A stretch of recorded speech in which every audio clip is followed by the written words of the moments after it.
Hi everyone, welcome to Communication and Conflict YouTube channel promoting mindful communication, growth through conflict. So today's video is quite a short one compared to some of my others where I try to go into a lot of depth about the things that I'm talking about. But today is just an observation and I might start to do a few more of these. So for example, the title is about patient, client and customer service listening, effective listening.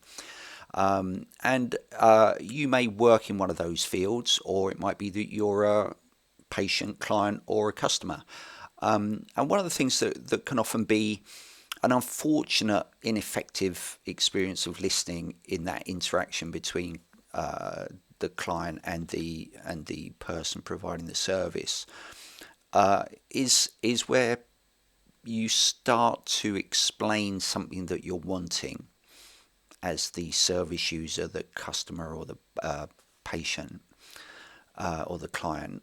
And the person assumes very quickly that they know what it is you're asking and start to answer something that you haven't asked. And obviously they're very keen to come up with the right answer for you very quickly, but it can actually be incredibly annoying and very ineffective. And means that the interaction can take much longer. Now, sometimes people aren't doing it because they're very, keen to help you and be very enthusiastic. It's also because they feel under a lot of time pressure, so they jump to a conclusion about what it is you're asking because they feel under pressure. But what they don't seem to acknowledge when they're doing that is that actually it then makes the interaction take a lot longer. Because for whatever reason they've tried to answer the question before you've finished asking it, it means that quite often they're not hearing the actual question you're asking. They're giving an answer to something completely different. And so you're having to start again, or you're having to stop them, and you're having to say, no, that wasn't what I meant. And you start something else, and then they do it again. So if I just give you a quick example, today I was visiting a pub where I'm intending to go and watch a football match tomorrow evening, and I was wanting to know just simple things about what the requirements were for COVID going in, whether you had to have the NHS app or whether you could sign in by hand. And I said, oh, I'm coming to watch the match here tomorrow at that bar, because it was a little separate bar that the place had. And the person on customer service immediately said, oh, I'll go and check if they've booked it out, if they're opening it up, or whether they can open it up. And I said, no, we've already booked the places in it. So already we're not dealing with what I'm actually asking. And I then said, no, I was just wondering whether we need to use the app to get entrance or not, or whether you can sign in. Oh, you want to download the pub's app?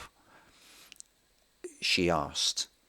And it's like, no, that's not what I was asking. I was asking, do we have to use the NHS app to gain access, or can we sign at the door? Oh, yeah, that's what I'm here for. That's what I'm at the entrance for. I'm going to be taking all that. So instead of it being just a simple question with a straightforward answer, having listened, we had to go through three iterations of the question before this person actually understood what I was asking, because she jumped to conclusions about what I was asking before fully listening.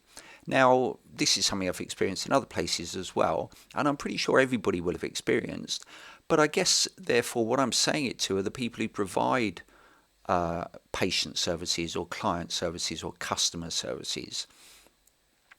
For whatever reason, if you rush to answer people's questions, either because you want to show keenness and enthusiasm, or because you want to be seen to be doing a good job and quickly come up with an answer, or because you're feeling under pressure because you've got a lot of stress and there's, maybe in a healthcare setting, there's lots of other people kind of wanting your attention.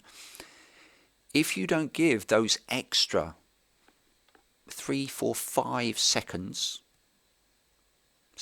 not minutes, 3, 4, 5 seconds to fully hear what the person has to say, you will take a lot longer to actually fulfill the interaction that you and they are having.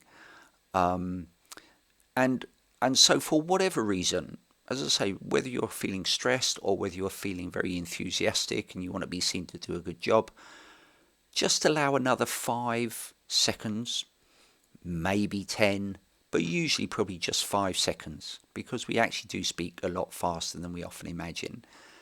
And ensure that the person's finished before you answer them, because you're wasting your time by doing that, as well as wasting the time of the person who's come to ask the question. And also, it means it leaves a difficult feeling about the interaction afterwards.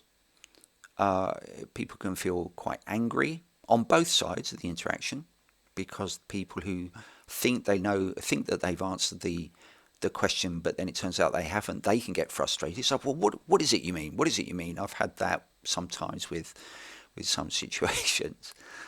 And all it needs is about 5 seconds to just give a bit more space to be for the person asking the question to be heard. When we train mediators, which admittedly isn't a rushed process, but we can intrinsically sometimes rush our listening.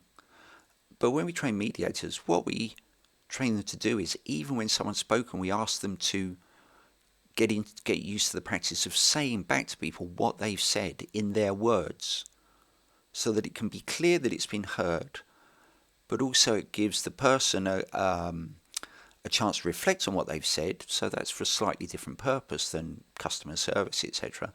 But it also means that the mediator, it's clear that they've fully given space to the person to speak. And it just means it's a much gentler process, but it's also a much more effective communication interaction, which in many situations, I think the practices of mediation can be very useful in patient service, customer service, client services, because the sense of rush can often be, the phrase is more haste, less speed. The sense of rush can often be actually leading to a very ineffective interaction, either because it takes longer or because the question being asked hasn't actually been answered. And sometimes it can be that the interaction breaks off and it's not recognised that the question being asked hasn't been answered, because it happens and then it's gone. So there's no actual clarification that the question that the person has initially asked has been answered.